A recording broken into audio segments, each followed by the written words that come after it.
Mandar uma foto, não é? Nua para o marido é errado. Uma das irmãs que me perguntou explica: meu marido trabalha viajando e ele fica muito tempo fora. É errado eu mandar para ele porque ele me cobra, entendeu? Vídeo, foto. Eu expliquei para ela o seguinte: eu conheço algumas histórias de esposas que enviavam para o marido esse tipo de material, dela mesma, não é? Foto, vídeo. O que aconteceu? Caiu na mão dos filhos. Caiu na mão dos filhos. E houve um constrangimento geral.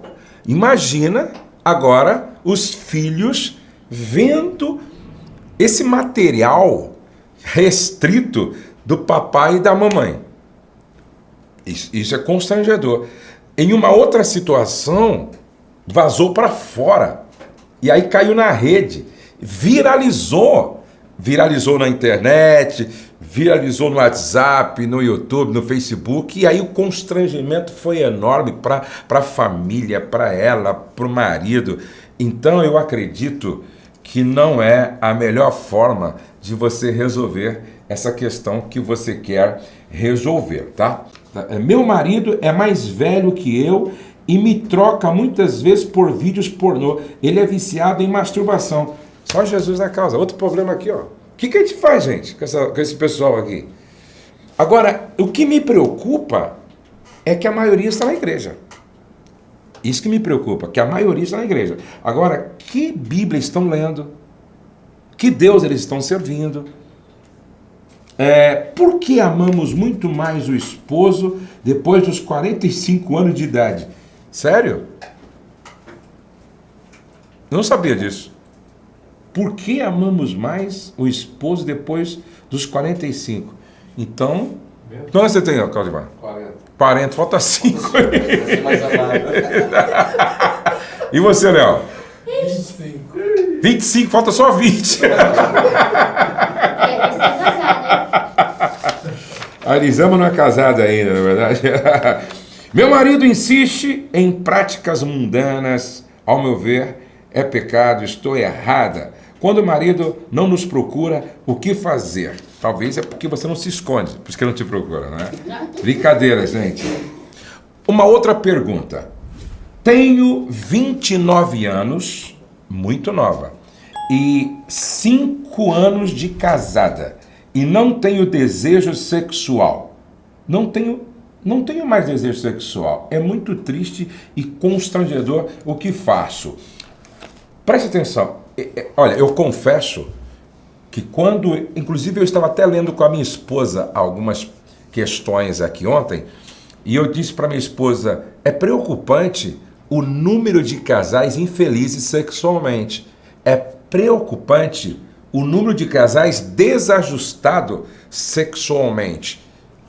Vê um café para mim também. É preocupante o número de casais que não estão se entendendo, se ajustando e vivendo de forma plena sexualmente. Olha, preste atenção, 29 anos, está na flor da idade, pô. Muito nova. 5 anos de casada, lua de mel, é para estar em lua de mel ainda. Está no começo, está no início, não tem mais desejo sexual.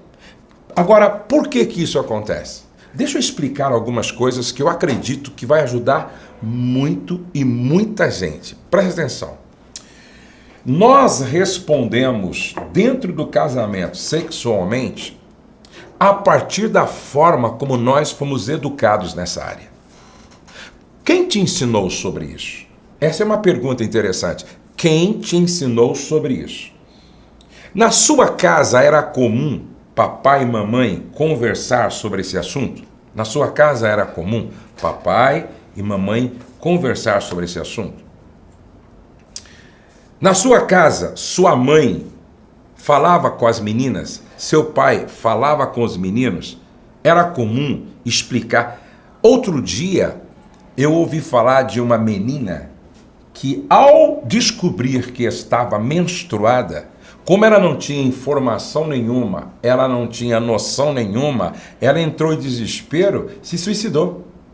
Ela, não sei o que ela pensou, entendeu? Porque a mãe nunca falou, o pai nunca falou, ninguém nunca falou sobre isso. Você imagina, de repente a menina acorda e está sangrando.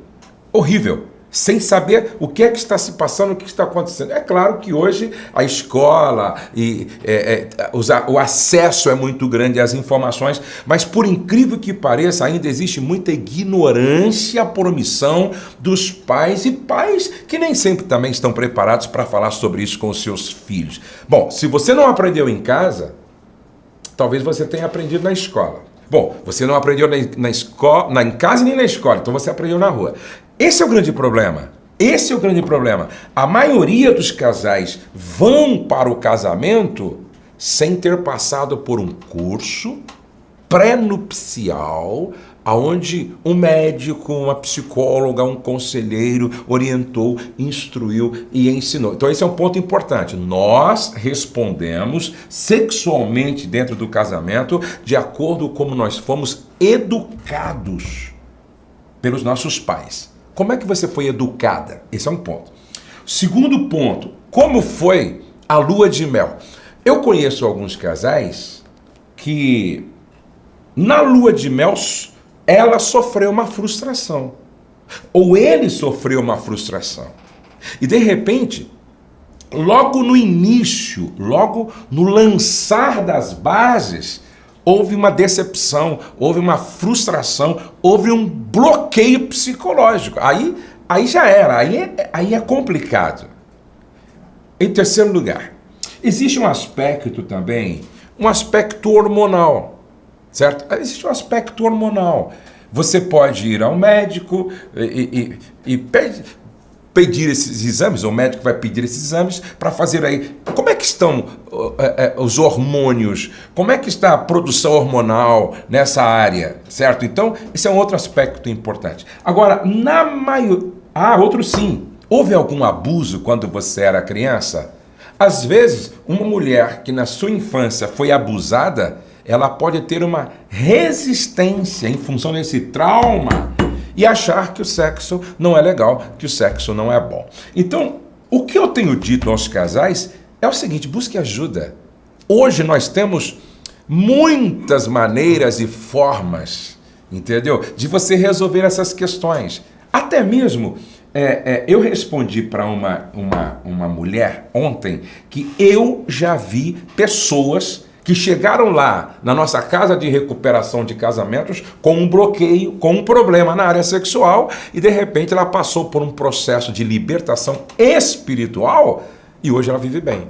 Hoje ela e o marido, elas vivem bem. Então, muitas vezes a questão, presta atenção, a questão também é espiritual. Então nós temos a questão física, nós temos a questão emocional, psicológica, e nós temos uma questão espiritual. Pode ser que uma dessas áreas esteja comprometendo a vida sexual. Então você precisa buscar ajuda.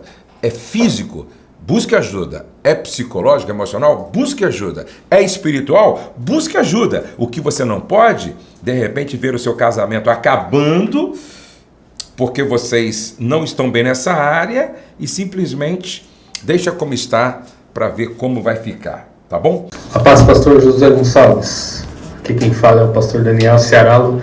Sou de Santo André, São Paulo, da igreja Povo Livre. A minha pergunta sobre a questão de hoje, sobre sexo, é: para o casal, em relação na sua relação sexual, vale tudo ou nem tudo é lícito? O que é promíscuo para um casal no sexo? Obrigado, Deus abençoe a todos. Ô Daniel, que bênção que você está fazendo parte da nossa grande audiência hoje aí, viu? Da nossa grande audiência. Pastor Daniel de Santo André. Eu nasci em Santo André. Eu sou andreense, tá? Eu sou andreense. Daniel, essa sua pergunta é muito pertinente. No quarto de um casal cristão, vale tudo? Liberado geral? Olha aqui, essa pergunta chegou muito aqui também para mim. Muita gente perguntou no Instagram, No quarto de um casal cristão vale tudo. Deixa eu ler aqui um texto para você. Olha só. Esse texto está em Provérbios capítulo 5, verso de número 20 a seguir. Todo o capítulo 5 de Provérbios trata de sexo e sexualidade.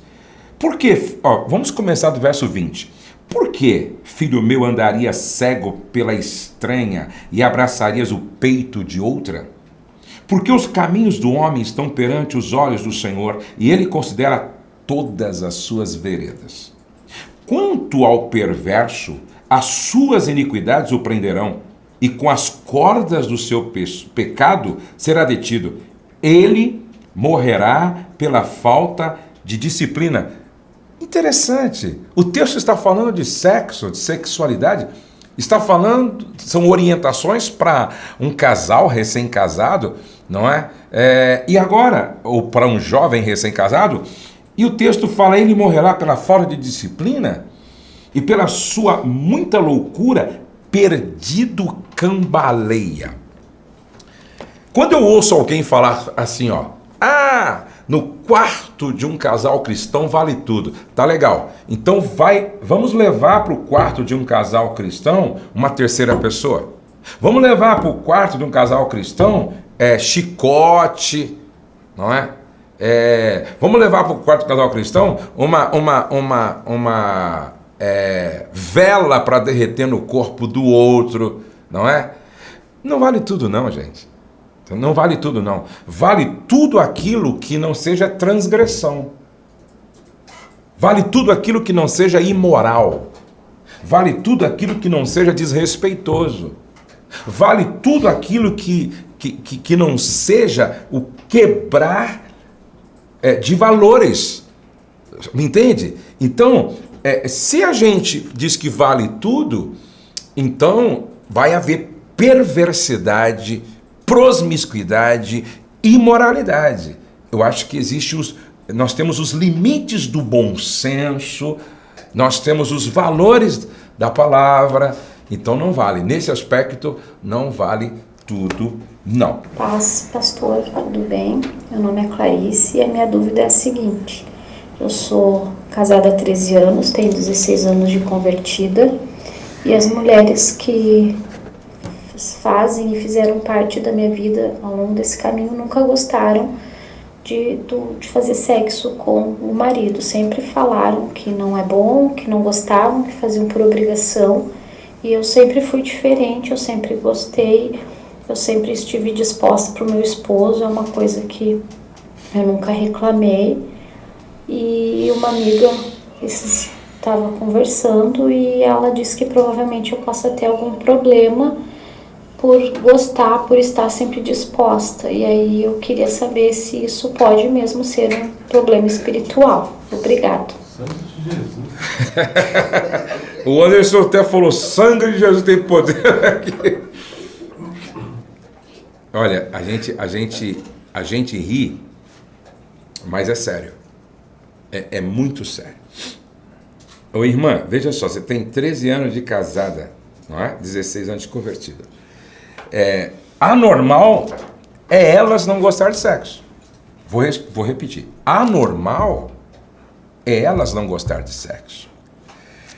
A Bíblia diz, deixa eu ver se eu encontro aqui, que eu quero ler esse texto, Deuteronômio, se não me falha a memória, Deuteronômio 24, Deuteronômio 24, não é?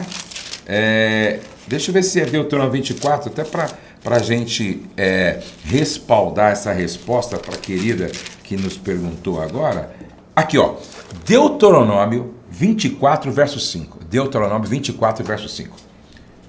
Homem recém-casado não sairá à guerra, nem se lhe imporá qualquer encargo, por 1 ano ficará livre em casa e promoverá felicidade à mulher que tomou. Será que essas suas amigas conheciam esse texto aqui? Deus deu uma instrução para Moisés em relação aos jovens recém-casados. E olha a instrução que Deus deu, não é? Que Deus deu para Moisés em relação aos homens recém-casados. Homem recém-casado não sairá à guerra, nem se lhe imporá qualquer encargo por 1 ano. Quanto tempo? Por 1 ano. Ficará livre em casa. Fazendo o quê? Promovendo felicidade à mulher que tomou. Há um texto em Eclesiastes 9:9 que diz assim: goza a vida com a mulher que amas todos os dias da sua vida fugaz, os quais Deus te deu pelo trabalho com o qual te afadigaste debaixo do sol. Então, infelizmente, minha querida irmã, as suas amigas e irmãs têm o mesmo problema que muitas: ignorância. Não saber por negligência, muitas vezes. Porque hoje o acesso às informações é muito grande. Continua investindo no seu casamento, continua fazendo o seu marido feliz, continua vivendo sua vida sexual plena, continua vendo o sexo como bênção, como dom de Deus para ser desfrutado dentro do casamento. Você está certa.